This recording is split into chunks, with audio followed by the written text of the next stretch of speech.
پریشان ہو گیا صحیح سے لگاؤ اس کو.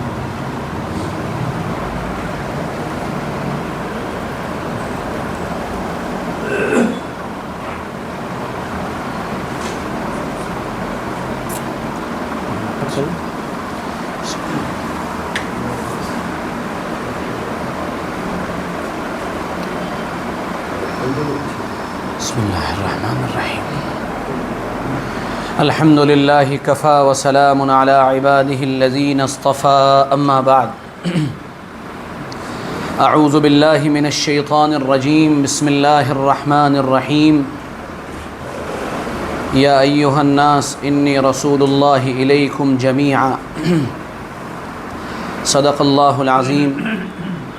وقال رسول اللہ صلی اللہ علیہ وعلى آلہ واصحابہ وسلم من خاف ادلج ومن ادلج بلغ المنزل الا ان سلعة اللہ الغالیہ الا ان سلعة اللہ الجنہ او کما قال صلی اللہ علیہ وسلم. اللہم صل علی سیدنا مولانا محمد وعلى آل سیدنا مولانا محمد وبارک وسلم. اللہم صل علی سیدنا مولانا محمد وعلى آل سیدنا مولانا محمد وبارک وسلم. یا رب صل وسلم دائما ابدا علی حبیبک خیر الخلق کلہم. جزا اللہ عنا محمدا صلی اللہ علیہ وسلم وما هو اہلو.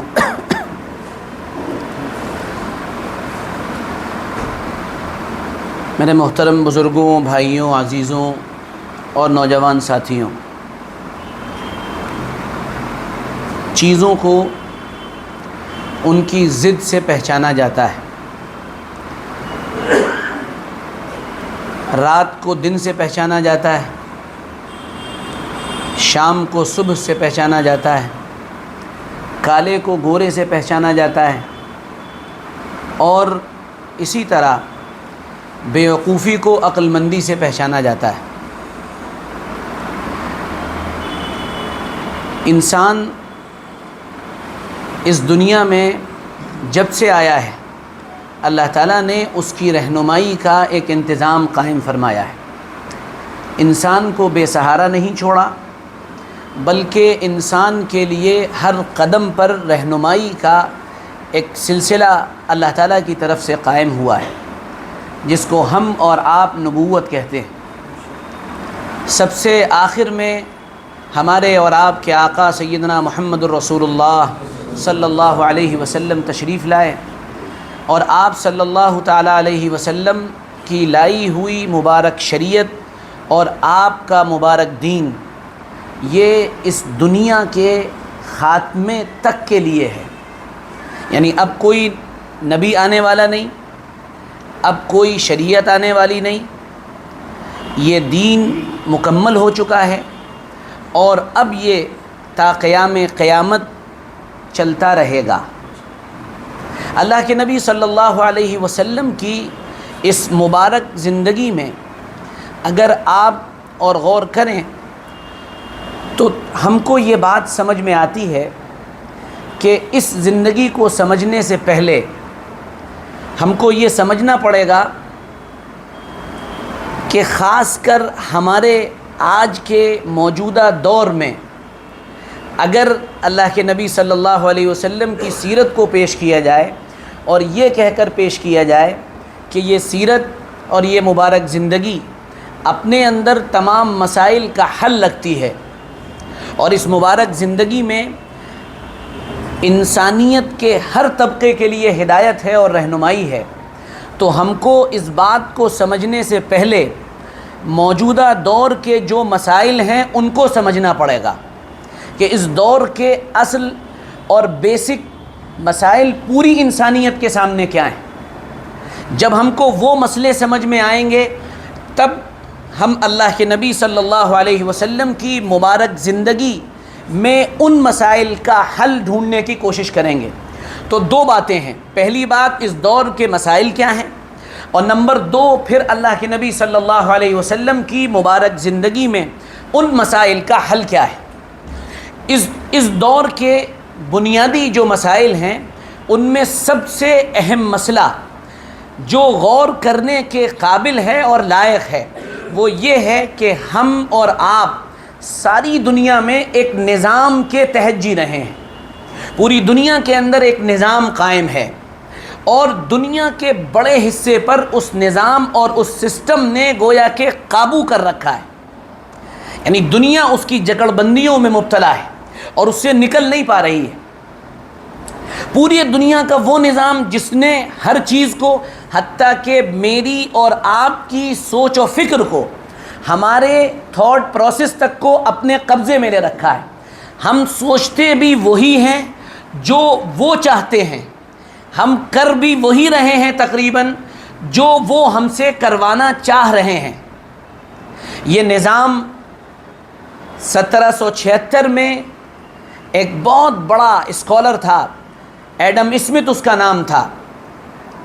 اس نے ایک کتاب لکھی اور اس کتاب کے اندر اس نے دنیا میں ایک نئے نظام کو پیش کرنے کا خاکہ پیش کیا اور اس نے یہ کہا کہ دیکھو دنیا میں تمہارے سارے مسائل کس چیز سے حل ہوتے ہیں. دنیا میں جب تم بیمار پڑتے ہو تو دوا وہ پیسے سے ملتی ہے، جب تم کہیں سفر کرتے ہو تو ٹکٹ پیسے سے ملتا ہے، جب تم کسی ضرورت کے لیے بازار جاتے ہو تو بازار جا کر تمہیں جو سامان ملتا ہے وہ بھی پیسے سے ملتا ہے، تم ٹرین میں جاتے ہو تو اس کے لیے بھی تم کو ٹکٹ خریدنا پڑتا ہے. اس نے ایک تصور دیا ساری دنیا کو کہ دنیا میں اصل چیز اگر کوئی ہے کہ جس کی عبادت کی جائے، جس کی پرستش کی جائے، جس کے سامنے جھک جایا جائے اور جس کو اپنے پاس اکٹھا کرنے کی مکمل کوشش کی جائے، تو وہ چیز ہے پیسہ، وہ چیز ہے سرمایہ اور وہ چیز ہے کیپٹل، جس کو ہمیں اپنے پاس جمع کرنا ہے. کہ اب جمع کرنے کی شکل کیا ہو؟ اس نے کہا کہ یہ جو مذہب نے ہم کو حلال اور حرام، جائز اور ناجائز، غلط اور صحیح، یہ ایک جو تصور دیا ہے یہ سب بیکار کی باتیں، یہ پرانے دور کی باتیں. پیسہ آنا چاہیے، ہمارے پاس سرمایہ جمع ہونا چاہیے، وہ کیسے بھی جمع ہو جائے. جب دنیا کے سامنے یہ نظریہ پیش کیا گیا تو اس نظریے کے نتیجے میں دنیا کی بڑی تعداد، بلکہ یہ کہنا چاہیے اکثریت، اس نظریے سے متاثر ہوئی اور اس نے پیسے کو، اس نے دولت کو، اس نے کیپٹل کو معبود بنا لیا. اس نے کہا بس قابل پرستش اگر کوئی چیز ہے تو وہ ایک ہے کہ وہ پیسہ ہے، کہ اسی کی عبادت کی جانی چاہیے.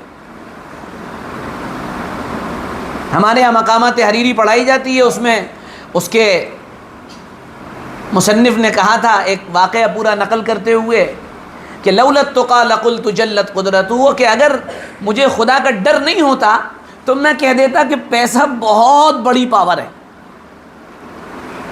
یہ تصور پوری دنیا کے سامنے پیش کیا گیا اور بہت معذرت کے ساتھ کہ ہم نے اسے قبول کر لیا کہ ہاں یہ بالکل صحیح بات. جب یہ نظام دنیا کے اندر چلا تو ہر سسٹم جو دنیا میں چلتا ہے، کوئی نظام آتا ہے، اس کے ریئیکشن میں کوئی دوسرا نظام آتا ہے. جب یہ پہلا نظام دنیا کے سامنے پیش کیا گیا تو اس کے نتیجے میں پوری دنیا کے اندر سرمایہ داروں کی حکمرانی ہوئی، اور سرمایہ اور پیسہ آج بھی دنیا کا 80% پیسہ یا سرمایہ یا سونا یا چاندی یہ دنیا کے صرف 5% لوگوں کے پاس ہے. 20% میں پوری دنیا ہے اور 5% لوگوں کے پاس 80% دولت دنیا کی جمع ہے. اس کے نتیجے میں وہ لوگ جو سرمایہ دار تھے وہ ایک بدماش اور غنڈے کی طرح سے، جیسے بدماش اور غنڈے اور موالی کسی سوسائٹی پر حاوی ہو جاتے ہیں اور ان کی بات چلنے لگتی ہے اور ان کو لوگ توجہ سے سننے لگتے ہیں، اس کے نتیجے میں ساری دنیا کا سرمایہ دار طبقہ جو تھا، پیسے والا جو تھا، وہ ڈومینیٹ کرنے لگا اور دنیا میں پھر حکومتیں ان کی مرضی سے بننے لگیں، دنیا کے اندر قوانین ان کی مرضی سے طے کیے جانے لگے. یہی سب کچھ ہمارے ملک میں آج بھی ہو رہا ہے. اس میں تفصیل میں نہیں جا سکتا، لیکن میں اشارہ کروں سب کچھ وہی ہو رہا ہے. جو بڑے سرمایہ دار 2-3 گھرانے چاہتے ہیں وہی قانون بنتا ہے، اور وہ قانون بنتا ہے تو آپ کو پتہ بھی نہیں چلتا کہ وہ قانون بن گیا، اور اس قانون کے بننے کی بنیاد پر کسی ایک فیملی کو ہزاروں کروڑ روپے کا فائدہ ہو گیا. یہ سسٹم تھا جو دنیا میں پیش کیا گیا تھا. اس کے بعد ایک دوسرا دور آیا، اور اس دوسرے دور میں یعنی وہ دور تقریباً اس دور کے 100 سال کے بعد تھا، 1866 میں غالباً کارل مارکس آیا اور اس نے اپنی تحریر داس کیپٹل کی شکل میں دنیا میں پیش کی۔ اس نے کہا نہیں، یہ جو نظام تھا پیسے والا کہ پیسہ مالداروں کے پاس ہونا چاہیے، یہ غلط تھا، بلکہ پیسہ ہر ایک کے پاس ہونا چاہیے۔ اور اس نے ایک خوبصورت بہت شاندار ایک نعرہ دیا، اور یاد رکھیے کہ اگر نعرے جو ہوں وہ خوبصورت نہ ہوں تو لوگ متوجہ نہیں ہوتے ہیں۔ آپ سب سمجھدار ہیں، سب کا وکاس بھی ہو رہا ہے، سب کا ساتھ بھی ہو رہا ہے، اور سب کا وشواس بھی مل رہا ہے۔ اب اس سے خوبصورت کوئی اور بات ہوگی؟ یہ نہیں ہو سکتی۔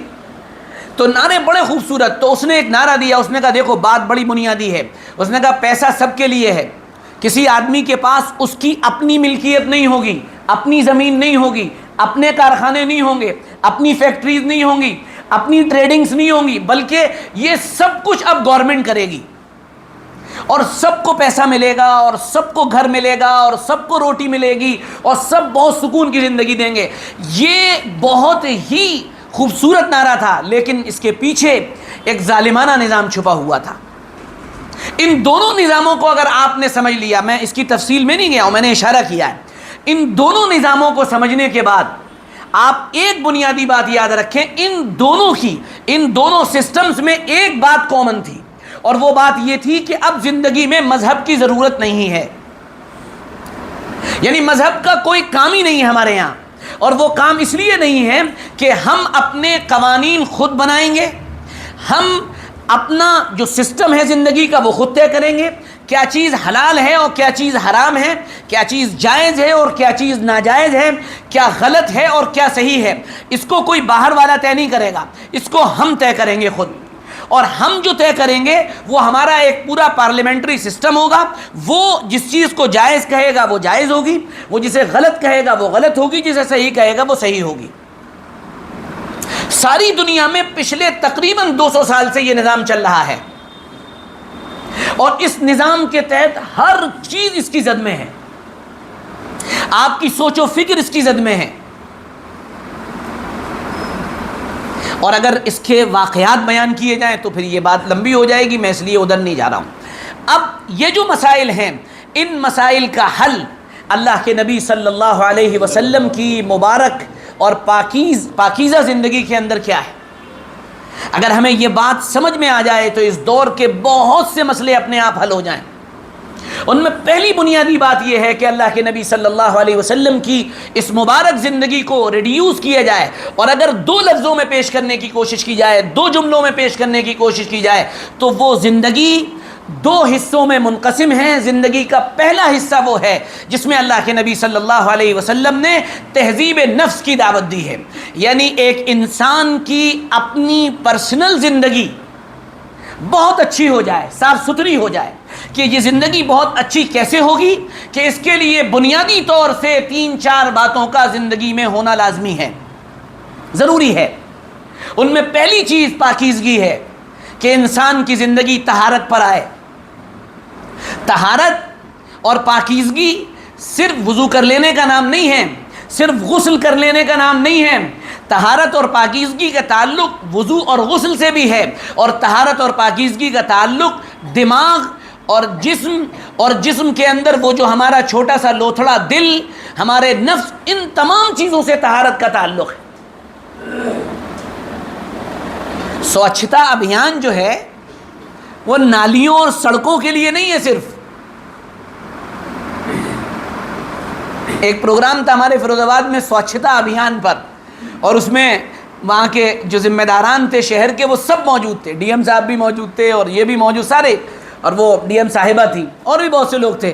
تو میں نے اس پہ یہی جملہ کہا تھا، میں نے کہا پاکی اور صفائی اور ستھرائی یہ سڑکوں اور نالیوں کی ضروری نہیں ہے، وہ اپنی جگہ بہرحال ہونی چاہیے، لیکن ہمارے دماغ بھی پاک صاف ہونے چاہیے، ہمارا دل بھی پاک صاف ہونا چاہیے، ہمارے اندر نفرتیں نہیں ہونی چاہیے۔ تو پہلی بنیادی چیز طہارت اور پاکیزگی انسان کی زندگی کا لازمی جز ہے۔ جب انسان پاکیزہ ہوتا ہے، جب انسان کے اندر طہارت آتی ہے، تو اس کا پہلا انعام اللہ رب العزت کی طرف سے یہ ہوتا ہے کہ اللہ رب العزت کے جو پاکیزہ اور مقرب فرشتے ہیں، جو ملائے اعلیٰ کے اندر رہتے ہیں، جو بالکل مقرب ہیں اللہ کے، ان کی طرف سے اس انسان پر رحمتوں کا نزول ہوتا ہے اور ان کی طرف سے دعائیں ملنا شروع ہوتی ہیں کہ یہ آدمی پاک رہتا ہے۔ دوسری چیز جو انسان کے لیے ضروری ہے وہ ہے عدالت۔ عدالت کا مطلب یہ ہے کہ انسان اپنی زندگی میں دنات اور پست قسم کی چیزوں سے پاک صاف ہو، یعنی اس کی پسند جو ہے وہ نچلی سطح کی نہ ہو، وہ اس کے اندر اوریجنلٹی ہونی چاہیے، وہ اعلیٰ درجے کی سوچ اور فکر رکھنے والا ہو۔ نچلے درجے کی سوچ، کمینے پن کی سوچ، گھٹیا سوچ، گندی سوچ یہ ہمارے دماغ میں نہیں آنی چاہیے۔ شاہ مسیح اللہ صاحب رحمۃ اللہ علیہ کے پاس ایک صاحب حاضر ہوئے، کہنے لگے حضرت کوئی نصیحت فرما دیجئے۔ تو حضرت بڑا شاہانہ مزاج تھا، حضرت نے فرمایا ہاں بھائی ماشاءاللہ میں ایک بات تم سے کہوں گا۔ کہ جی حضرت فرمائیے۔ کہا ہر کام اچھا کیا کرو۔ پھر حضرت نے سمجھانا شروع کیا۔ اب یہ بزرگوں کی باتیں دیکھیے کہاں سے کہاں لے جاتے ہیں حضرات، کہ دیکھو کپڑے اچھے پہنا کرو، جسم کو اچھی طرح پاک صاف کیا کرو، نماز اچھی پڑھا کرو، روزی اچھی کمایا کرو، ماں باپ کے ساتھ اچھی طرح رہو، معاشرے میں اچھی طرح رہو، اچھا کھانا پینا کھایا کرو، لوگوں سے اچھے اخلاق کا برتاؤ کیا کرو۔ انہوں نے ساری چیزیں اس اچھائی میں گنا دی۔ تو ہماری زندگی کا جو اسٹیٹس ہے نا وہ ذرا معیاری ہونا چاہیے، چھوٹی باتیں نہیں کرنی چاہیے۔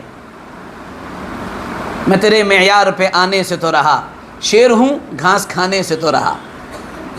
تو اپنا معیار بلند ہونا چاہیے، چھوٹی باتیں نہیں، اپنی سوچ بڑی رکھنی چاہیے، اپنے افکار و خیالات بلند رکھنا چاہیے، چھوٹی چیزوں پہ نہیں جانا چاہیے۔ اس کا نام ہوتا ہے عدالت۔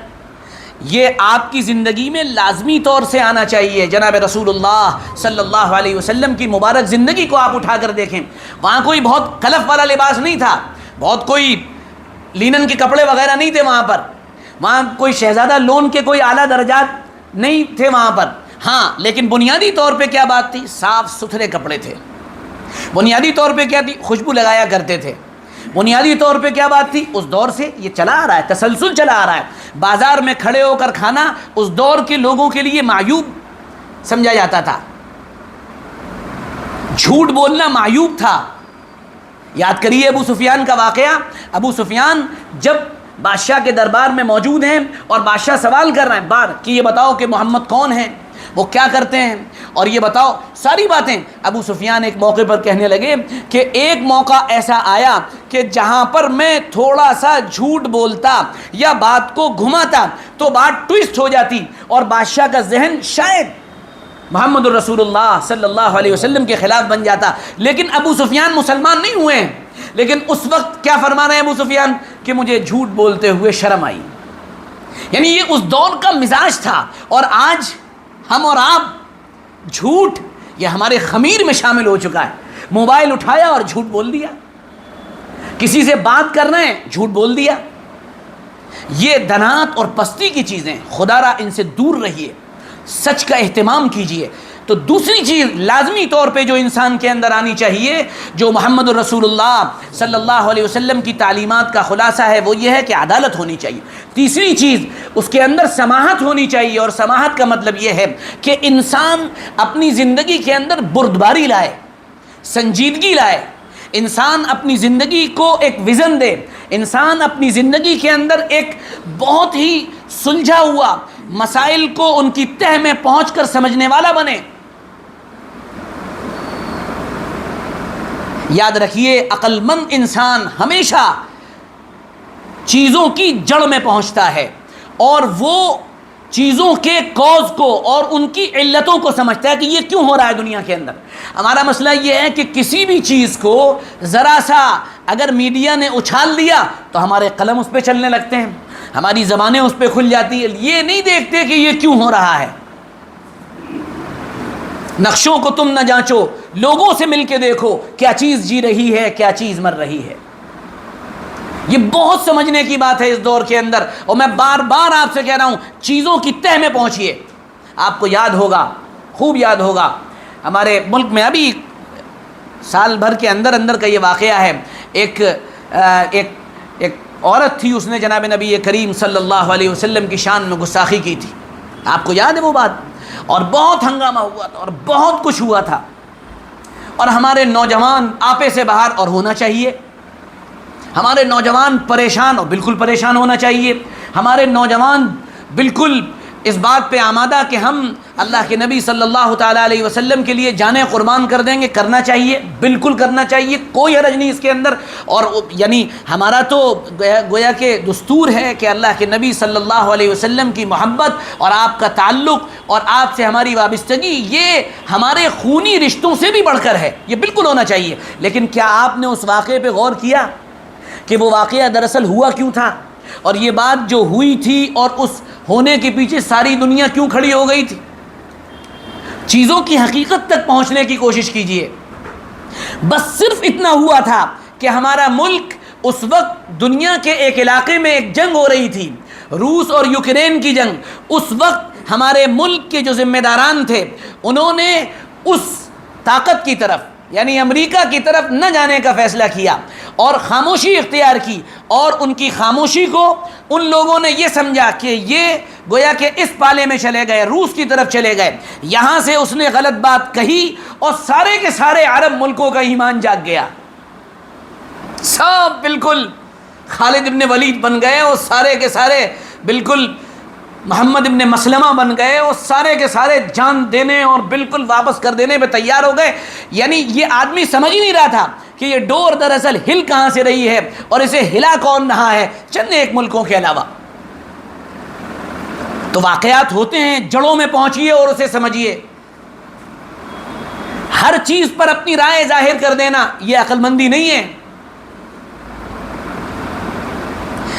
تو تیسری چیز جو ہمارے اندر آنی چاہیے وہ سنجیدگی آنی چاہیے. اور چوتھی چیز ہمارے اندر اخبات اللہ کی طرف مکمل ایک توجہ کا مزاج بننا چاہیے. مدتیں ہو گئیں، قرآن پڑھا نہیں پڑھا. آج میرے ساتھ ایک نوجوان، میں ایک جگہ جا رہا تھا صبح آگرہ، تو وہ میرے ساتھ تھا. میں نے کہا کہ نماز پڑھ رہے ہو؟ کہنا جب وقت ملتا ہے تو پڑھ لیتا ہوں. پھر خود کہنے لگا، کہنا مولانا میرے اولاد نہیں ہو رہی تھی، میں نے اتنی دعائیں مانگی اللہ سے اور قرآن پڑھا اور اللہ سے مانگتا رہا اور اللہ کا شکر ہے کہ اللہ تعالیٰ نے مجھے اولاد عطا فرما دی. میں نے کہا اور اس کے بعد پھر میں نے نماز چھوڑ دی. کہنا ہاں یہ تو ہوا ہے، اور دعا بھی چھوڑ دی. کہنا ہاں یہ بھی ہوا. یہ مزاج بن گیا ہے ہمارا. لگاتار کوئی کام، ایک صفحہ قرآن روزانہ، 3 تسبیح روزانہ، اللہ کی یاد روزانہ، دعا روزانہ، علم کا حصول روزانہ. یہ نہیں ہوتا ہے کہ آپ ایک دن پڑھنے چلے گئے اور 2 دن پھر آپ نے پڑھنے کی چھٹی کر لی. نہیں، ایسا نہیں ہوتا. یاد رکھیے کبھی بھی دنیا میں کوئی انسان اس وقت تک بن ہی نہیں سکتا جب تک وہ کسی کو اپنا بڑا نہ مان لے یا اس کو اپنا استاد نہ مان لے. انقلابات ہمیشہ درسگاہوں سے آئے ہیں اور درسگاہ والوں کے ذریعے سے آئے ہیں. ہمیشہ یاد رکھیے گا، تبدیلی جب بھی پیدا ہوئی ہے وہ درسگاہوں سے پیدا ہوئی ہے، وہ کلاس روم سے پیدا ہوئی ہے. وہاں بیٹھنے والے کسی مخلص اور کسی بہت زبردست اللہ کے تعلق رکھنے والے استاد کے ذریعے سے پیدا ہوئی ہے. اس کے بغیر تبدیلی نہیں آتی ہے. آپ یہ بات سمجھ لیجئے.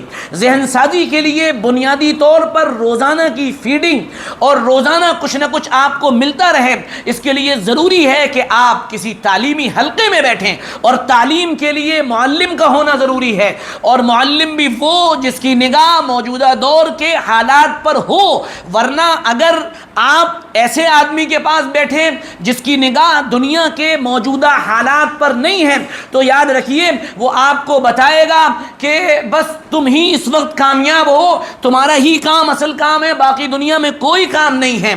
آپ پڑھیے عالمگیر اورنگزیب رحمۃ اللہ علیہ نے اپنے استاد کو بلا کر اکیلے میں جو باتیں کی تھیں ان باتوں کو مفتی محمد دین رول کی کتاب ہے مختصر تاریخ ہند، اس میں انہوں نے نقل کیا ہے. اس میں جا کے پڑھیے. وہاں عالمگیر اورنگزیب رحمۃ اللہ علیہ نے اپنے استاد سے کہا ہے، استاد جی تم نے مجھے آخر پڑھایا تو کیا پڑھایا؟ تم مجھے یہ بتاتے رہے کہ یورپ بہت کمزور ہے، تم مجھے یہ بتاتے رہے کہ ان کے پاس طاقت نہیں ہے، تم مجھے یہ بتاتے رہے کہ ان کے پاس قوت نہیں ہے، وہ ایسے ہیں اور وہ ایسے ہیں. اور حالات اب ہم جو دیکھ رہے ہیں، جو ہمیں نظر آ رہے ہیں، وہ تو کچھ اور ہی ہے۔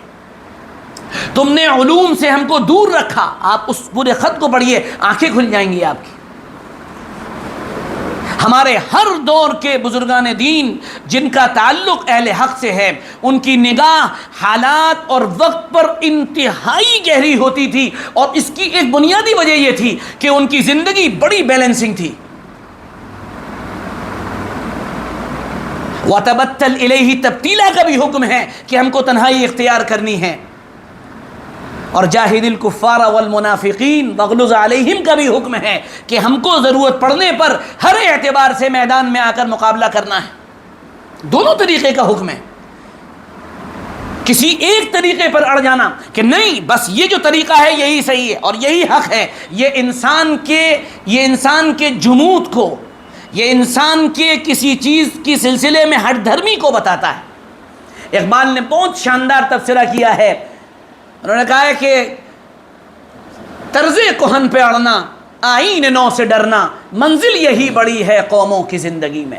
کہ پرانے طریقے پر اڑ جانا کہ نہیں بس جو طریقہ ہمیں مل گیا ہے، بس یہ کوئی ایسا طریقہ ہے اسے ہم چھوڑ نہیں سکتے، یہ صرف منسوس اعمال میں ہے۔ نماز جیسے پہلے پڑھی جاتی تھی ویسے ہی پڑھی جائے گی، نماز میں کوئی تبدیلی نہیں۔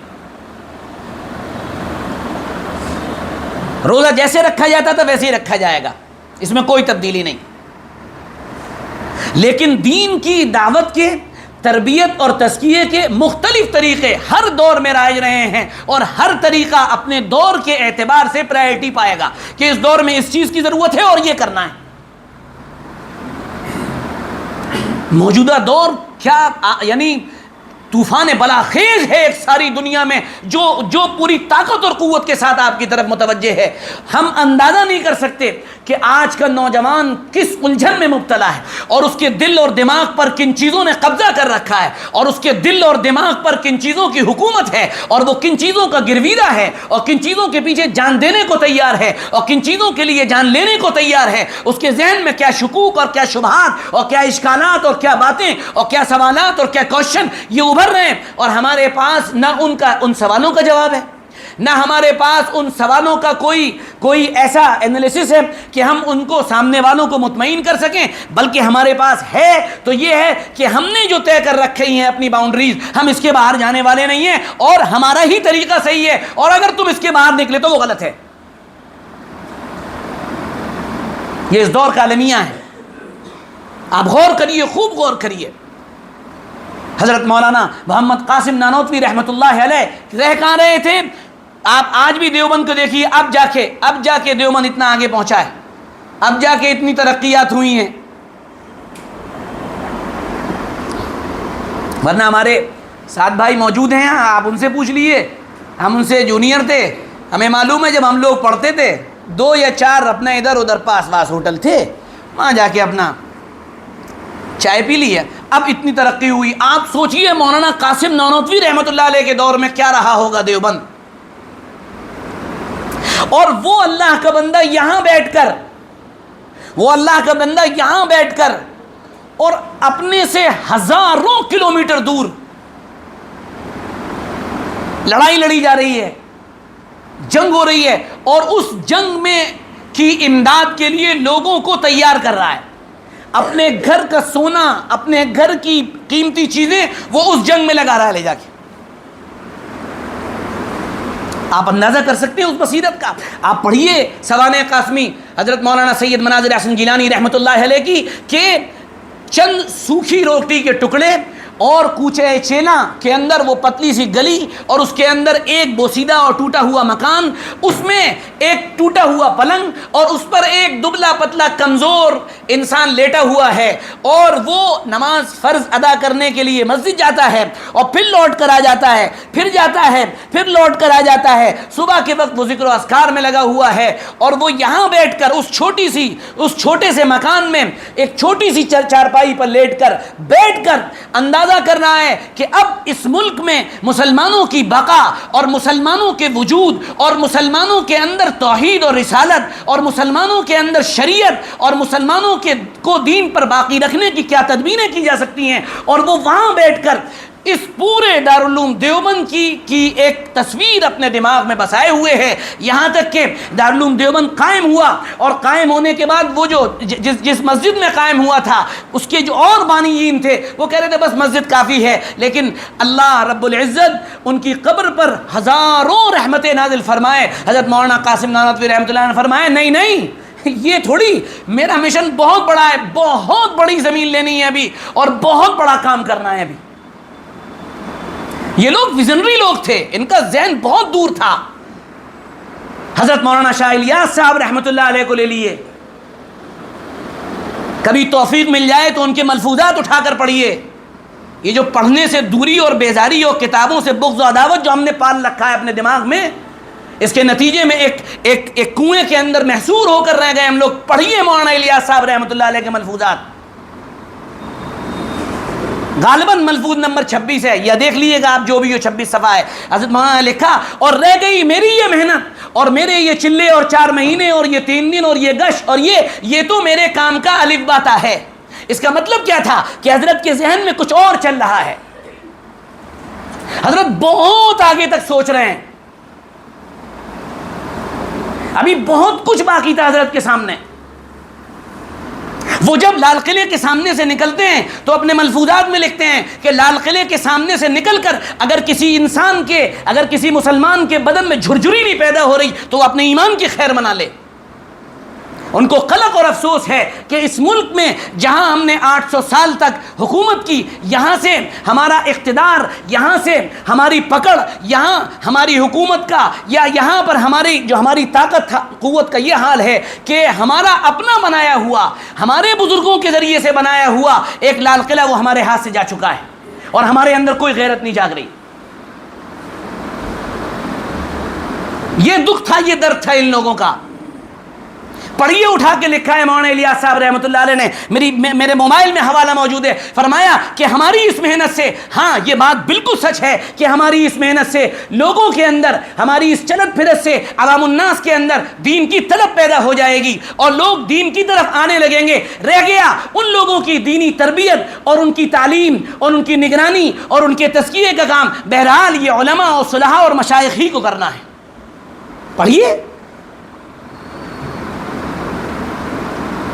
عقل مندی یہ نہیں ہوتی ہے کہ اوپر سے کوئی مجھے دیکھ رہا ہے تو میں نے لوٹے میں منہ ڈال دیا۔ کہ تم نے لوٹے میں منہ کیوں ڈالا؟ کیونکہ اوپر سے کوئی دیکھ رہا ہے مجھے۔ ارے اوپر سے کوئی دیکھ رہا ہے تو تم لوٹے میں منہ ڈالو تو بھی دیکھے گا اور نہیں ڈالو تو بھی دیکھے گا۔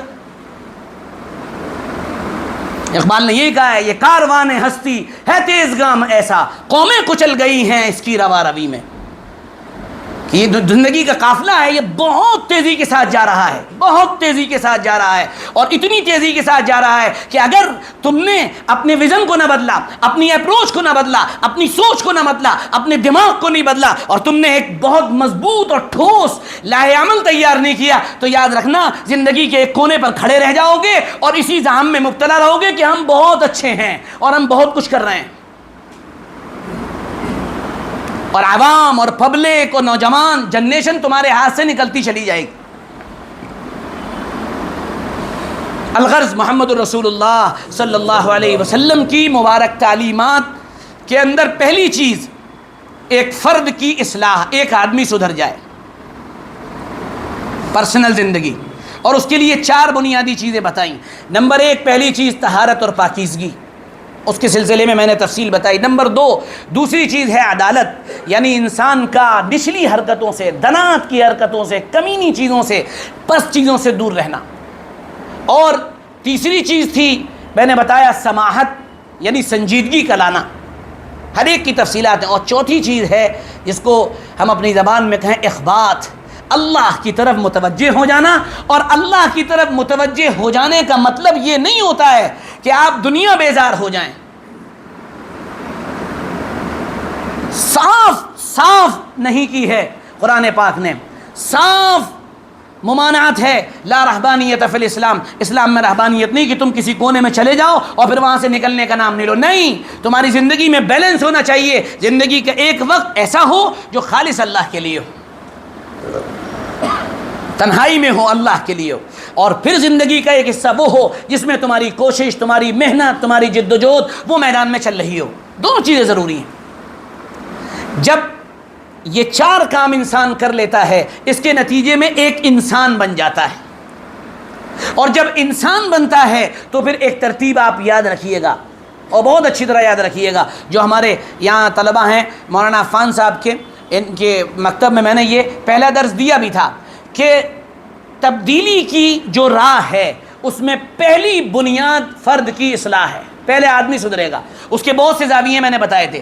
دوسرا، جب فرد بن جائے گا تو اس کے بعد گھر بنے گا۔ اب گھر اور گھر کی اصلاح یہ پورا موضوع ہے۔ نمبر 3، جب گھر بنے گا تو پھر سماج اور معاشرہ بنے گا۔ آپ جس معاشرے میں رہتے ہیں وہ بنے گا، کیونکہ فرد بن گیا، اس کے نتیجے میں گھر بن گیا۔ اب گھر کے اندر جو رہنے والے افراد ہیں وہ کیا ہیں؟ وہی تو باہر آئیں گے۔ وہ آئے، اس کے نتیجے میں تہذیب بنی، وہ معاشرہ بنا، اور جب معاشرہ بنا تو معاشرے کے نتیجے میں اگلا مرحلہ جو آیا کہ معاشرہ جب بن گیا اور سماج کے اندر اصلاح ہونے لگی، تو اس کے بعد چوتھا مرحلہ یہ آیا کہ اس چوتھے مرحلے میں آپ کی تہذیب نظر آنے لگے گی، آپ کا کلچر نظر آنے لگے گا۔ اور کلچر نظر آنے کا مطلب یہ نہیں ہے کہ آپ نے ٹوپی لگا لی اور آپ نے صرف داڑھی نہیں، یہ کلچر نہیں۔ آپ ہر جگہ جہاں جائیں گے وہاں پر آپ کو آپ کے ذہن کا آدمی ملنے لگے گا۔ ایک بہت اہم پروگرام تھا، اس پروگرام میں ایک بڑے بزرگ، بڑے اللہ والے، میں بہت قدر کرتا ہوں ان کی، وہ تشریف لائے، اور انہوں نے آ کر اس وقت کے مسائل کا، یہ جو ابھی UCC والا مسئلہ آیا تھا اس وقت کا مسئلہ ہے، وہ اس مسئلے کا حل یہ پیش فرما رہے تھے، سب لوگ داڑھی رکھو تو UCC کا مسئلہ حل ہو جائے گا، سب ٹوپی پہنو UCC کا مسئلہ حل ہو جائے گا۔ میرے بھائی، میرے عزیز دوستوں، میرے نوجوانوں، میرے پیاروں، میرے عزیزوں، دشمن جن تدبیروں کے ساتھ کام کر رہا ہے، آپ کو انہی تدبیروں کے ساتھ میدان میں آنا پڑے گا۔ دشمن کی تدبیروں کا ذکر قرآن پاک میں اللہ نے وَمَكَرُوا وَمَكَرَ اللَّهُ، انہوں نے تدبیریں کی، اللہ نے لفظ نہیں بدلا ہے، وَمَكَرُوا وَمَكَرَ اللَّهُ، تدبیریں ان کی بھی اور تدبیریں اللہ کی بھی، اور اللہ تدبیریں خود نہیں کرتا، اسباب پیدا کر کے بندوں سے کرواتا ہے۔ تو پتہ یہ چلا جو تدبیریں ہمارے دشمنوں کی ہیں وہی تدبیریں ہماری بھی ہونی چاہیے۔ انہم یکیدون کیدا، کہ وہ اپنی پلاننگ کر رہے ہیں، اپنے جال بچھا رہے ہیں۔ اللہ نے یہاں بھی لفظ نہیں بدلا، وہ اکید کیدا، اور میں بھی تدبیریں کر رہا ہوں، میں بھی جال بچھا رہا ہوں، لفظ نہیں بدلا ہے، لفظ نہیں بدلا ہے۔ میدان جنگ کہاں ہے، کہاں ہمیں کام کرنا ہے؟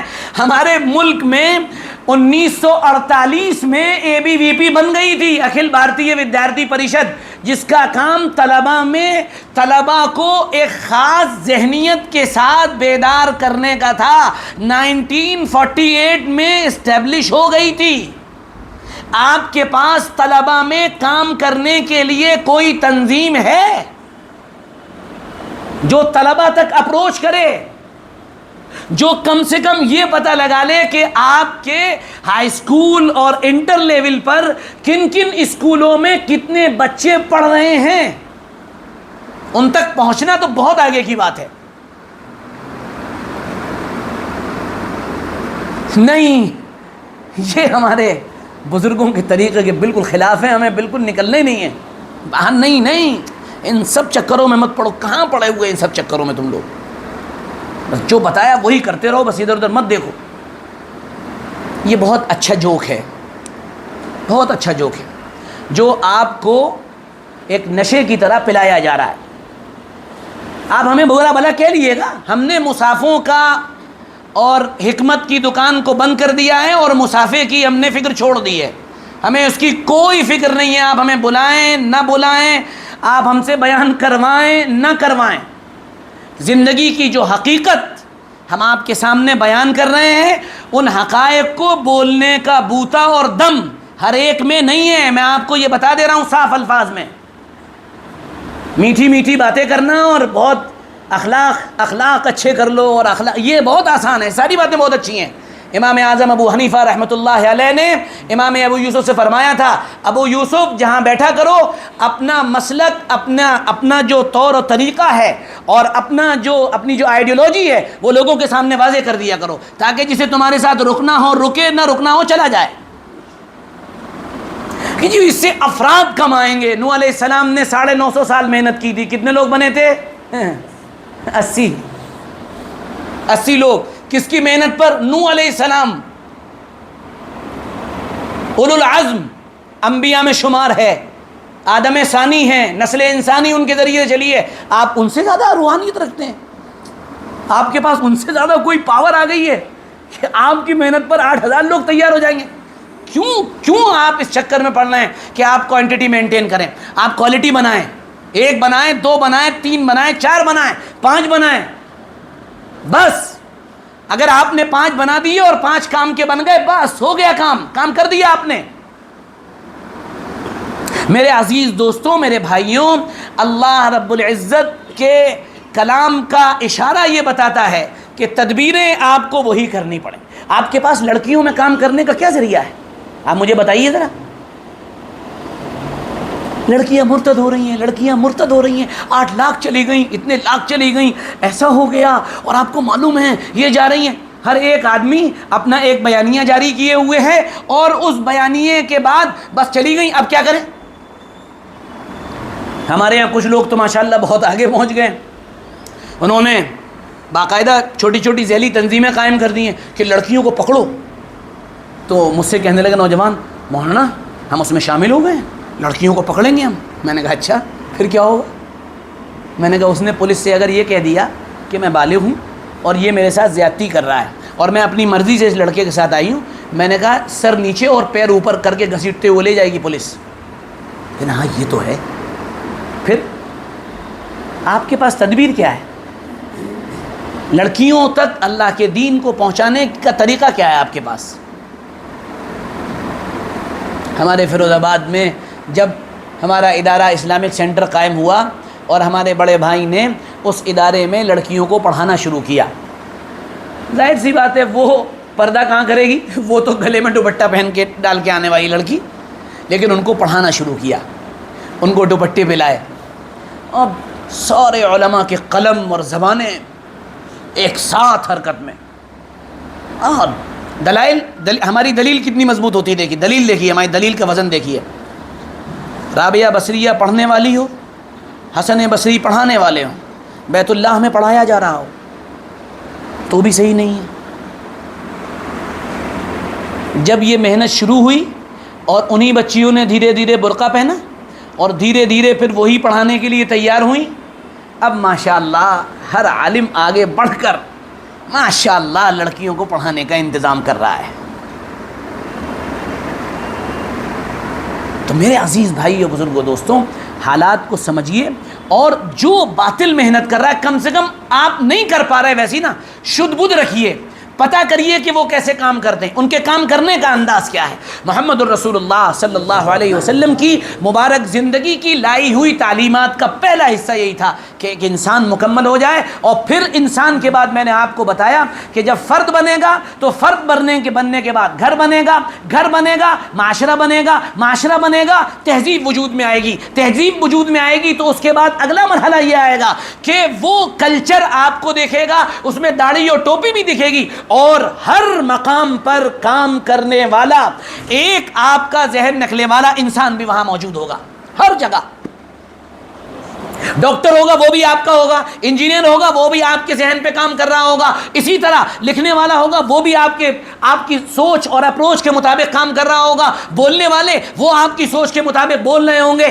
کیا آپ کے پاس ایسے لوگ ہیں؟ کیا آپ نے ایسی محنت کی؟ انہوں نے لکھنے والوں کی الگ تنظیم بنائی، جو صرف لکھنے والوں پر محنت کرے. وکیلوں کی الگ تنظیم بنائی جو صرف وکیلوں پر محنت کرے. انہوں نے جو ریٹائرڈ فوجی ہیں ان کے لیے الگ تنظیم بنائی جو ان کی خدمات لے. انہوں نے جج لوگ جو ہیں ان کے لیے الگ تنظیمیں بنائیں, عورتوں کے لیے الگ تنظیمیں بنائیں, نوجوان بچیوں کے لیے الگ تنظیمیں بنائیں, طلباء کے لیے الگ تنظیم بنائیں. ہر جگہ ہر میدان پہ وہ آپ کے سامنے موجود ہے اور آپ کے پاس اپنے کام کرنے کا کوئی بیس نہیں ہے. آپ مجھے بتائیے, سمجھائیے. اور جب تہذیب وجود میں آئے گی, کلچر وجود میں آئے گا, اس کے بعد نظام وجود میں آئے گا. اور جب نظام وجود میں آئے گا تو سسٹم پر آپ کا کنٹرول ہوگا, اور جب سسٹم پر کنٹرول ہوگا تو اس کے بعد اگلے مرحلے میں آپ اوپر چلے جائیں گے. تب جا کے سیاست وجود میں آتی ہے, تب جا کے تبدیلی آتی ہے. اور آپ اپنے مسائل کا حل سیاست میں ڈھونڈ رہے ہیں کہ سیاست ہمارے مسائل کا حل ہے اور سیاست کے ذریعے ہمارے مسئلے حل ہوں گے. کوئی بھی شیروانی اور ٹوپی پہن کے آپ کے پاس آ جائے گا, وہ آپ کو 4 نعرے لگائے گا اور آپ دیوانے اور پاگل بن کے اس کے پیچھے دوڑنے لگیں گے. قرآن نے منع کیا, صاف اعلان کر دیا قرآن نے کہ دیکھو یاد رکھنا کہ اللہ کے نیک بندے وہ ہوتے ہیں جب ان کے سامنے کوئی بات آتی ہے لم یخروا علیہا صما وعمیانا, تو اندھے اور بہرے بن کے ان باتوں پر گر نہیں پڑتے ہیں, بلکہ وہ سوچتے ہیں کہ بات کیا کہی جا رہی ہے اور کس مقصد کے تحت کہی جا رہی ہے, پھر اس کے بعد اس بات کے پیچھے چلتے ہیں. یہ اس دنیا کے اندر اللہ کے نبی صلی اللہ علیہ وسلم کی لائی ہوئی مبارک زندگی کا پہلا حصہ تھا. نمبر 2, دوسرا حصہ اللہ کے نبی صلی اللہ علیہ وسلم کی مبارک زندگی کا وہ یہ ہے کہ سیاست کو زندہ کیا جائے. اب یہ تو بڑا عجیب ہے مولانا صاحب, آپ کیا باتیں کر رہے ہیں, ممبر پہ بیٹھے ہوئے ہیں اور آپ ایسی باتیں کر رہے ہیں. سیاست کو زندہ کیا جائے, سیاست کسے کہا جاتا ہے؟ آپ اٹھا کر پڑھیے تو آپ کو پتہ چلے گا. امام غزالی رحمۃ اللہ علیہ نے لکھا ہے سیاست کہا جاتا ہے مخلوق کی اصلاح اور اللہ کی مخلوق کو دین اور دنیا کے اعتبار سے بہترین راہوں پر ڈال دینا, یہ سیاست ہے. میرے پاس حوالہ موجود ہے, جسے تشفی نہ ہو دیکھ لے. مخلوق کی اصلاح یعنی ان کے احوال کی اصلاح, وہ کس حال میں زندگی جینے اس کی اصلاح. اور نمبر 2, ان کو اچھی راہ پر دین اور دنیا دونوں کے اعتبار سے ڈالنا. ہمارا مدعا یہ بن گیا ہے جو دین میں آتا ہے وہ دنیا بھول جاتا ہے, جو دنیا میں آتا ہے وہ دین بھول جاتا ہے. یہ عجیب مسئلہ ہے. قرآن تو ہم کو یہ کہہ رہا ہے ربنا آتنا فی الدنیا حسنہ وفی الآخرۃ حسنہ, اے اللہ ہماری دنیا کی زندگی بھی اچھی بنائیے, ہماری آخرت کی زندگی بھی اچھی بنائیے. اور قرآن ہم سے بار بار پکار کر یہ بات کہہ رہا ہے پڑھیے لیلاف قریش, پڑھیے لیلاف قریش, اور پڑھیے اس کی تفسیر اٹھا کر اللہ کیا اشارے کر رہا ہے وہاں پر. لیکن افسوس, صد افسوس, ہمارے پاس ان چیزوں کو سمجھنے کے لیے وقت نہیں. ہمارے پاس وقت ہے میٹھی میٹھی پیاری پیاری باتیں سننے کا. یہاں کوئی واقعہ سنا دیجئے, شاندار بات بتا دیجئے, دیکھیے مجمع تھمے گا, رکے گا, پوری بات سنے گا, لیکن اسے اگر آپ کام کی بات کریں گے تو اسے کچھ سمجھ میں نہیں آئے, وہ کہے گا پتہ نہیں کیا بات ہو رہی ہے. تو سیاست کو زندہ کرنا, اور سیاست نام ہے مخلوق کی اصلاح کا, میں نے آپ کو بتایا. اب آگے چلیے. اب آگے سیاست کا مطلب کیا ہے کہ جتنی بھی چیزیں وجود میں آئیں ان کے اندر پہلا کام یہ ہو کہ سب اجتماعیت کے ساتھ زندہ ہو جائیں. ہر کام اجتماعیت کے ساتھ ہونے لگے, ہر کام ایک ساتھ مسلمانوں کے سارے ادارے جتنے بھی بنے اس میں جتنے بھی لوگ ہوں وہ مل کر جل کر اتحاد اور اتفاق کے ساتھ ایک کام کرنے لگے. ہمارے یہاں کوئی ہے ایسا ادارہ جو اس بات کی دعوت دے کہ ہمارے یہاں ہم جمع ہوں گے اور ہم سب نوجوانوں کو جمع کریں گے اور نوجوانوں کو جمع کر کے صرف ان کی ذہن سازی کا کام کریں گے؟ کوئی ہے ایسا ادارہ جو پورے شہر کے مسلمان تاجروں کو جمع کر لے اور تاجروں کو جمع کر کے صرف ان سے بات کرے کہ تم کو ایک جگہ جمع ہو کر تجارت کے سلسلے میں کچھ بنیادی باتیں، کچھ دین کی باتیں، کچھ اللہ اور رسول کی باتیں سیکھنی ہیں اور اس کو آگے بڑھانا ہے؟ اللہ کے نبی صلی اللہ علیہ وسلم مدینہ منورہ تشریف لے گئے اور جب وہاں پہنچے ایک صحابی سے پوچھا کئی دن سے تم نظر نہیں آ رہے ہو، کہاں تھے کئی دن سے؟ کہنے یا رسول اللہ مارکیٹ میں تھا. کہا اچھا مارکیٹ، کس کا مارکیٹ؟ کہا وہ یہودیوں کا مارکیٹ ہے یہاں پر، میں اس میں تھا. اللہ کے نبی صلی اللہ علیہ وسلم نے ارشاد فرمایا یہودیوں کا مارکیٹ؟ سنو، ہم اپنا مارکیٹ بنائیں گے اور چیزوں کی قیمتیں ہم طے کریں گے. آج ساری دنیا پیٹرول نکلتا ہے ہمارے مسلمان ملکوں سے، اور قیمت طے ہوتی ہے امریکہ میں. چیز ہماری، قیمت وہاں طے ہوگی. یہ بالکل ایسے ہے جیسے گلاس میرے گھر میں رکھا ہوا ہے، پانی میرے گھر میں رکھا ہوا ہے، نکل میرے گھر سے رہا ہے، اور جب اس کے پینے کا یا اس کے بیچنے کا وقت آیا تو ہم اپنے پڑوس یا اپنے دور والے کی طرف دیکھیں، حضرت اس کی قیمت کیا رکھیں ہم؟ نہیں، قیمت تم بس 10 روپے رکھو گے، اس سے زیادہ نہیں رکھو گے. جی جیسا حکم آپ کا. یہ ہمارا حال ہے. میرے عزیز دوستوں بزرگوں، زیادہ بات کرنے کا وقت نہیں، ہمیں بھی چلنا ہے اور ہمیں کوئی لمبی بات چیت کرنے کا زیادہ شوق نہیں، لیکن کم سے کم بنیادی طور پہ اس بات کو سمجھ لینا ضروری ہے کہ جب تک آپ اس طرح سے آرگنائز نہیں ہوں گے، جس کا اشارہ میں نے آپ کو کر دیا، آپ گھومتے رہیے، آپ جو چاہیں کرتے رہیے، پھر 10 سال بعد اگر ہم زندہ رہیں، پھر ہم 10 سال بعد آپ سے ملیں گے، اور 10 سال کے بعد جب آپ سے ملیں گے تو آپ کو انشاءاللہ اسی جگہ کھڑا ہوا پائیں گے. ہم آپ بھی زندہ رہے اور ہم بھی زندہ رہے، ہم سب دیکھیں گے کہ آپ بھی وہیں کھڑے ہوئے تھے. نہیں ہو سکتا کچھ. یاد رکھیے، اللہ کا نظام کبھی نہیں بدلتا ہے، اللہ کے نظام میں کبھی تبدیلی نہیں آتی ہے. جو اس دنیا کے اندر، بہت آخری جملے بول رہا ہوں، غور سے سنیے گا، جو اس دنیا کے اندر ایک نظام اور ایک سسٹم کے تحت اسباب کے دائرے میں اللہ کی طرف متوجہ ہو کر، چاہے اللہ کی طرف نہ بھی متوجہ ہو، مسلمان تو متوجہ ہوگا، گپتا جی تھوڑی متوجہ ہوں گے اللہ کی طرف، شرما جی تھوڑی متوجہ ہوں گے اللہ کی طرف، کل شریف جی تھوڑی متوجہ ہوں گے اللہ کی طرف. وہ تو متوجہ ہم ہوں گے، چاہے وہ متوجہ ہو اللہ کی طرف چاہے نہ ہو. اسباب کے دائرے میں اسباب کا صحیح استعمال کرتے ہوئے، چیزوں کو صحیح یوٹیلائز کرتے ہوئے، اور ہمہ تن متوجہ ہو کر جو جس محنت کے اندر، اور ایک اگر نظام کی محنت کر رہا ہے تو اس نظام اور سسٹم کی محنت کی طرف، اور اگر جوانوں تک دین پہنچانے اور ان تک صحیح دین کو حاصل کرنے کا جذبہ پیدا کرنے کی محنت کر رہا ہے، تو اس میدان میں اگر کام کرے گا، چاہے جو بھی ہو دنیا کا اور جس کونے میں بھی ہو، اس کی محنت رنگ لائے گی. یہ اس دنیا کا قاعدہ ہے، بنا ہوا ہے، اور یہ ٹوٹے گا نہیں، کبھی نہیں ٹوٹ سکتا. یاد رکھیے گا میری بات. اس لیے اس بات کو سمجھ لیجئے اور گرہ باندھ لیجئے، اور اپنے ساتھ گویا کہ جسے کہتے ہیں گانٹھ باندھ کے لے جائیے. آپ کو اگر اپنی محنتوں کا جائزہ لینا ہے تو پہلے اپنی دشمنوں کی محنتوں کا جائزہ لیں کہ وہ کس طرز پہ کام کر رہے ہیں، اس طرز پہ اپنی محنتیں کریں. وہ صبح جمع ہو جائیں، وہ صبح 5 بجے اٹھ جائیں، وہ صبح پارک میں جمع ہو کر ان کا ایک آدمی کھڑے ہو کر زہر دیتا رہے، اور آپ سوتے رہیں، اور آپ اے سی کی ہوا میں مگن رہیں، اور آپ کمبل اوڑھ کے سو جائیں، اور آپ فجر کے لیے بھی نہ اٹھیں، اور آپ یہ سوچیں کہ ہماری ترقی ہو جائے گی، ہم ان سے آگے پہنچ جائیں گے.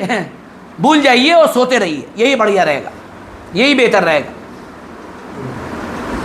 آپ سوچیں کہ آپ کو کسی طرح کی کوئی محنت نہ کرنی پڑے، آپ سوچیں کہ آپ کو کتاب نہ کھولنی پڑے، آپ یہ سوچیں کہ آپ کو اپنے اوپر کوئی محنت نہ کرنی پڑے، اور آپ ایک بہت کامیاب شخصیت میں تبدیل ہو جائیں. ایسا کبھی نہیں ہوا، نہ ہوگا آئندہ. جملہ یاد رکھیے گا، فکری امامت کے لیے مادی قربانیاں دینی پڑتی ہیں. جس آدمی کے اندر یہ فکر ہو کہ مجھ کو دنیا کو لے کر چلنا ہے، مجھ کو ایک نظام کھڑا کرنا ہے، مجھ کو اللہ اور نبی صلی اللہ علیہ وسلم کی مبارک شریعت کو غالب کرنا ہے، محنت کرنی پڑے گی، لازمی محنت کرنی پڑے گی. اور محنت کا پہلا اسٹیپ یہ ہے کہ اپنے آپ کو محنت کے لیے کسی کے سامنے پیش کر دو کہ بھائی آپ ہمیں سمجھ میں آ رہے ہیں اور آپ محنت کریے، ہم آپ کے ساتھ. پھر یہاں آپ کی اٹاوا کی سرزمین پر جو علماء محنت کر رہے ہیں، مولانا عاطف صاحب ہمارے محنت کر رہے ہیں، اور دیگر علماء کر رہے ہیں، عفان میاں محنت کر رہے ہیں. خاص کر جس سوچ کی ہم آپ کو دعوت دے رہے ہیں، اس سلسلے میں ہمارے عفان میاں بہترین کام کر رہے ہیں. طلباء جا رہے ہیں ان کے پاس، بیٹھ رہے ہیں، آپ بھی جائیے، آپ بھی بیٹھیے. نام بدل کر کام ہو رہا ہے. اب اگر کسی کو اسی پر اعتراض ہو کہ اسلامک یوتھ کلب نام کیوں رکھ لیا، تو اب اس کا تو کوئی علاج نہیں ہے. نام میں کیا رکھا ہے؟ آپ نام سے اگر چڑھنے لگے تو اس کا تو کوئی علاج نہیں ہے. جائیے، بیٹھیے، سیکھیے، اپنے آپ کو تیار کیجئے، اور جب آپ تیار ہو جائیں گے تو انشاءاللہ آپ دوسروں کو تیار کرنے والے بن جائیں گے. ورنہ آپ کن چیزوں میں پھنسے رہیں گے؟ صرف ایک بات بتا کے بات پوری کرتا ہوں. کیسے پھنسے رہیں گے یہ بھی بتا رہا ہوں. بہت مزیدار واقعہ ہے، کبھی آپ نے سنا ہوگا مجھ سے. ایک پورے بیان کا نچوڑ بتا دے رہا ہوں میں آپ کو. ایک آدمی کے پاس تھا گدھا، وہ گدھا خرید کے لایا تو اس نے گدھے کو گھر پہ لا کے کھڑا کیا. اس کے پاس گدھے کو باندھنے کے لیے رسی نہیں تھی. گدھے کو باندھنے کے لیے اس کے پاس رسی نہیں تھی. اس نے کہا یار اب اسے باندھوں کیسے، بڑا مسئلہ ہے. تو وہ اپنے پڑوس میں گیا، پڑوس میں جا کے کہنے لگا کہ یار وہ میں گدھا لے آیا ہوں اور گدھے کو باندھنے کے لیے رسی نہیں ہے میرے پاس، بتاؤ کیا کروں. اس نے کہا بس اتنی سی بات، کہنا رسی تو میرے پاس بھی نہیں ہے. کہنا ارے بھائی یہ تو بڑا عجیب مسئلہ ہو گیا، رات کو گدھا بھاگ جائے گا ہمارا. تو جو پڑوسی تھا وہ بہت سمجھدار تھا، اس نے کہا نہیں بھاگے گا، بالکل پریشان مت ہو. اس نے کہا یار تم کیسے کہہ رہے ہو؟ کہنا میں تمہیں جو بتا رہا ہوں ویسے ہی کرنا تم بس. کہنا اچھا ٹھیک ہے. وہ گدھے کے پاس جانے سے پہلے پڑوسی نے کہا جب تم جاؤ تو اس کے گلے میں ایسے کر کے کرنا اور ایسے کر کے ایک گانٹھ لگانا اور ایسے کر کے کھینچتے ہوئے رسی. کہنا یار جب رسی نہیں ہے تو میں کیسے کروں گا؟ کہنا کرنا بس ایسے ہی کرنا، میں تمہیں بتا رہا ہوں ایسے ہی کرنا.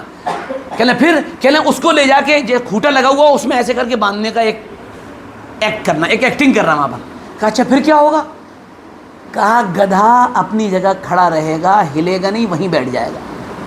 اس نے کہا ارے یار میرا گدھا بڑا مہنگا ہے بھائی، چلا جائے گا تو میں اپنی مذاق کی سوچ رہی ہے. کہا نہیں جائے گا، یہ میں بتا رہا ہوں تمہیں.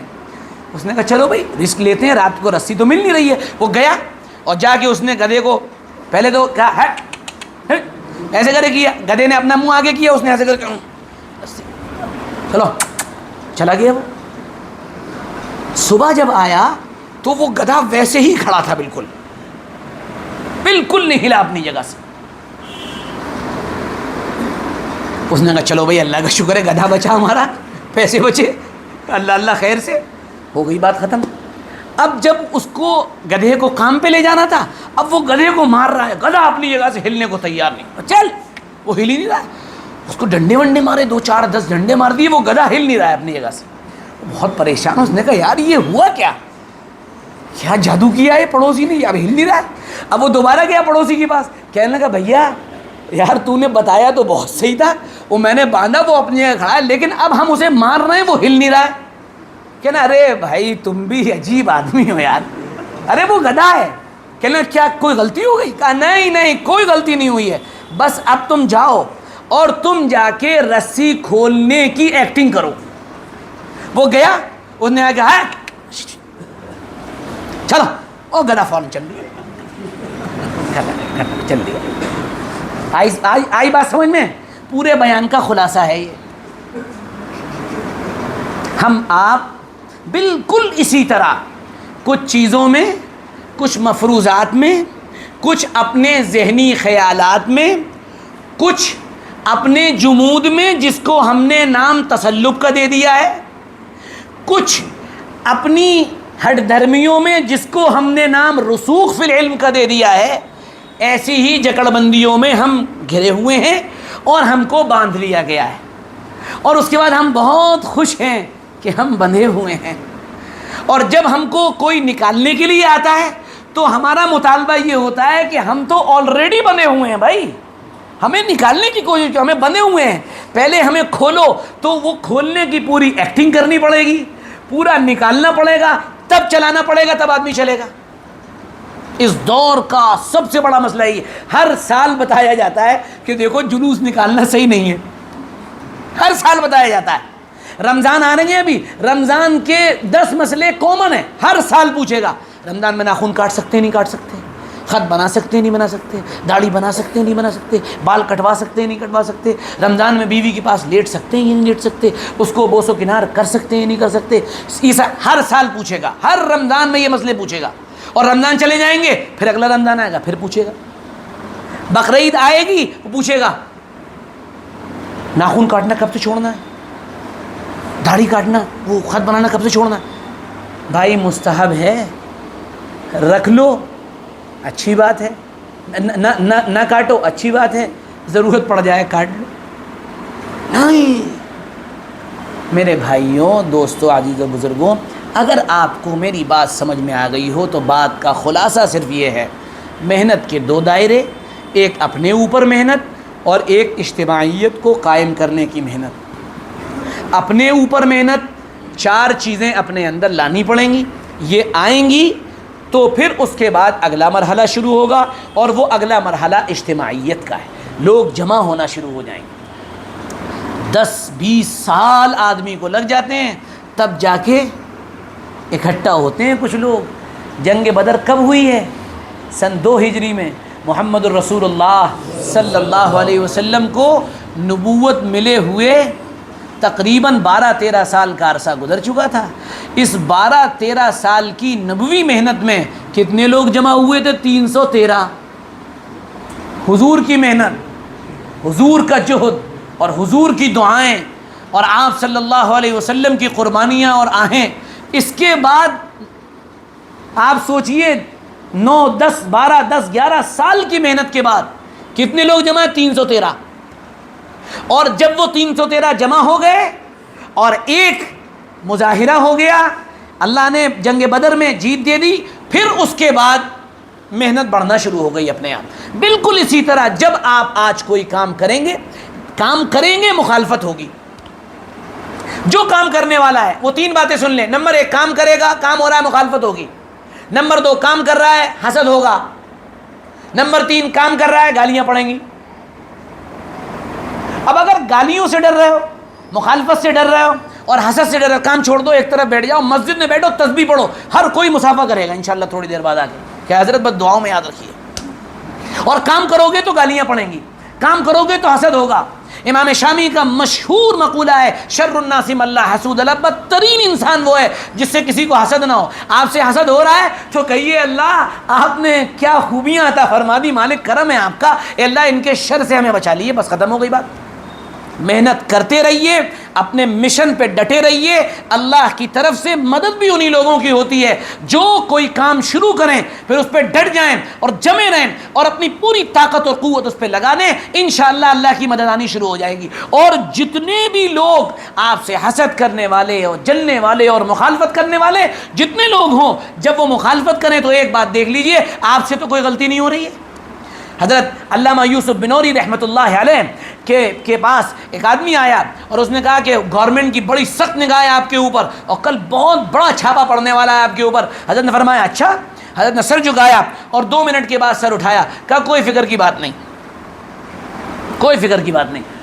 کہا حضرت آپ نے سر جھکا کے دعا کی تھی کیا؟ کہا نہیں، میں نے سر جھکا کے اپنا تجزیہ کیا تھا کہ کوئی کام خلاف سنت تو نہیں ہو رہا ہے، اللہ کی مرضی کے خلاف تو کوئی کام نہیں ہے۔ کہا 1.5-2 منٹ کے بعد اندازہ ہوا الحمدللہ کوئی کام ایسا نہیں، پھر کوئی پرواہ نہیں، کرتے رہو۔ تو میرے عزیز بھائیوں، دوستوں، عزیزوں، پیاروں، اس بات پر آئیے کہ جو حالات چل رہے ہیں ان حالات کے تحت ہمیں کرنا کیا ہے، ہمیں کام کو کس طرح لے کر چلنا ہے، ہمیں انفرادی محنت بھی کرنی ہے اور انفرادی محنت کو انشاءاللہ اجتماعی محنت میں بھی بدلنا ہے۔ انڈیویڈولز پر بھی محنت کرنی ہے، طلباء پر بھی محنت کرنی ہے، جوانوں پر بھی محنت کرنی ہے، اور ساتھ میں پھر ان سارے لوگوں کو جمع کر کے ایک بڑی محنت میں کنورٹ کر دینا ہے۔ اس کے لیے محنت بھی لگے گی، کوشش بھی لگے گی، اور آپ کا سرمایہ بھی لگے گا، اور ٹائم بھی لگے گا، اور وقت بھی لگے گا، اور صلاحیت بھی لگے گی۔ آپ کو رت جگہ کرنا پڑے گا، محنتیں کرنی پڑیں گی، کوشش کرنی پڑیں گی۔ کوئی سوال آپ سے پوچھا جا سکتا ہے، کوئی بھی بات آپ سے کی جا سکتی ہے، کوئی بھی کوشچن آپ سے کوٹ اپ کیا جا سکتا ہے۔ آپ طلباء اور کام کرنے والوں کے درمیان جائیں گے، طرح طرح کے حالات کا سامنا کرنا پڑے گا، مشورے آئیں گے، عجیب عجیب باتیں پوچھی جائیں گی۔ یہ سب، ان سب چیزوں کے لیے مائنڈلی پریپیئر ہونا پڑے گا، محنتیں کرنی پڑیں گی، بہت محنت، کوشش، اتنی کوشش کہ آنکھوں میں ڈورے پڑ جائیں، اتنی کوشش کہ آنکھیں لال ہو جائیں، اتنی کوشش کہ لوگوں کو ترس آنے لگے کہ بھیا اب تو بند کر دو، اب تو چھوڑ دو، تب جا کے پھر فکری امامت ملا کرتی ہے اور انسان آگے جایا کرتا ہے۔ اللہ تعالیٰ اپنے نبی محمد الرسول اللہ صلی اللہ علیہ وسلم کی مبارک زندگی اور سیرت کی روشنی میں جو چیزیں میں نے بتائیں، آج کے دور کی بنیادی جو ہماری مشکلات ہیں اور ان کے جو حل میں مختصر سی میں نے گفتگو کی، اللہ اسے ہمیں سمجھنے کی توفیق عطا فرمائے، اور اللہ اپنے کرم سے ہمیں ایک نئے انداز پر، ایک نئے طرز پر ہمیں کھڑا کر کے اللہ رب العزت اپنے دین کی خدمت ہم سے لے لے، اس کی دعائیں مانگا کریے۔ نا زندگی بہت چھوٹی ہے اور بہت مختصر ہے. ہم اگر اللہ کے دین کے کام آ جائیں یہ ہمارے لیے خوش قسمتی ہے. ہر ایک کا کام الگ الگ ہے. کسی کا کام قلم سے ہوگا, کسی کا زبان سے ہوگا, کسی کا اعانت سے ہوگا, کسی کا مدد سے ہوگا, کسی کا صرف پیٹھ پر ہاتھ رکھ دینے سے کام ہوگا کہ کوئی بڑا ہے وہ پیٹھ پر ہاتھ رکھ دے, بیٹا تم کام کرو, ہم تمہارے ساتھ ہیں, کرو بیٹا کام کرو. یہ بہت بڑی بات ہے. کوئی اللہ کا نیک بندہ پیسے سے مدد کرے گا, کوئی اللہ کا نیک بندہ وقت دے کر مدد کرے گا, کوئی قلم سے لکھ کر آپ کی مدد کرے گا, کوئی بول کر کرے گا. یہ سب آپ کے ساتھی ہیں. ان کو لے کر اٹھیے اور ایک اجتماعی محنت میں تبدیل کر دیے. محمد رسول اللہ صلی اللہ علیہ وسلم کی مبارک زندگی کی محنت ایسے ہی شروع ہوئی تھی اور آپ صلی اللہ علیہ وسلم نے ایسی محنت کی تھی. اور یاد رکھیے ہمارا کام محنت کرنا ہے, ہمارا کام عمل کرنا ہے. ہم اس کے بالکل ذمہ دار نہیں ہے کہ اس عمل پر نتیجہ کیا آنے والا ہے. ہاں ہم دعا مانگیں گے, کوشش کریں گے نتیجہ ہمارے حق میں آئے, اللہ آپ کا کرم ہے. نہیں آئے کل اللہ کے میدان, قیامت کے میدان میں اللہ ہم نے کوشش کر لی تھی, جو ہم سے ہو سکا وہ کر لیا تھا, باقی سب آپ کے اختیار میں ہے. تو بس یہی کرنے کا کام ہے کہ ہم ایک جگہ جمع ہو کر کسی معلم کے سامنے اپنے آپ کو پہلے نمبر پر تعلیم کے لیے پیش کریں گے انشاءاللہ. شرمائیں نہیں, شرمائے نہیں, بالکل نہ شرمائے کہ میں اتنا بڑا ہو کر میں اب تعلیم حاصل کرنے جاؤں گا. نہیں, آپ سیکھنے آئیے تب پتہ چلے گا. عقائد کا یہ حال ہے, میں آپ کو کیا بتاؤں. بچے میرے پاس پڑھنے آئے, ابھی ٹونڈلا کی بات بتا رہا ہوں, تو ایک نے پتہ ہے کیا کہا, نے کہا کہ وہ مولانا صاحب ہمیں یہ بتایا گیا ہے کہ ان لوگوں کا قرآن الگ ہے, تمہارا الگ ہے. مجھے سر پکڑ کے بیٹھا ہوا ہوں. کہہ لیں اور ہمیں یہ بتایا گیا قرآن اصل جو ہے وہ کلیئر میں ہے, کلیئر میں ہے قرآن اصل.